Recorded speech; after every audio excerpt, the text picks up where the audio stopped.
Okay, since I had a request for this video, I'm going to do it now, even though I don't have the parts yet. As you can see, this is a Renegade 850 XXC. Boot. Off. It's 2 times in a row. And it's because this gap way down there is so tight that a rock catches the boot clamp and spins it around. Well, it's getting kind of annoying.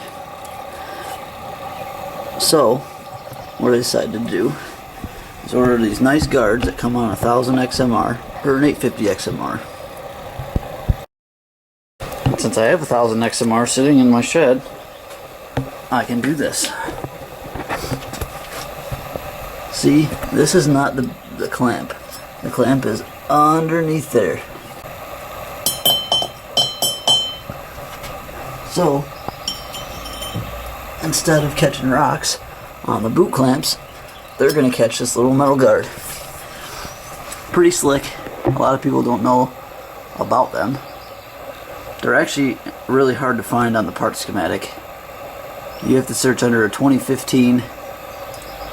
The 2016, you can't buy them individually. You have to buy the whole axle, and that ain't happening.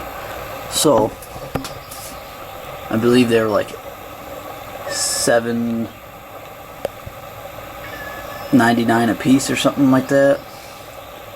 So, that's what I got. That's what I'm doing. Hopefully it works out.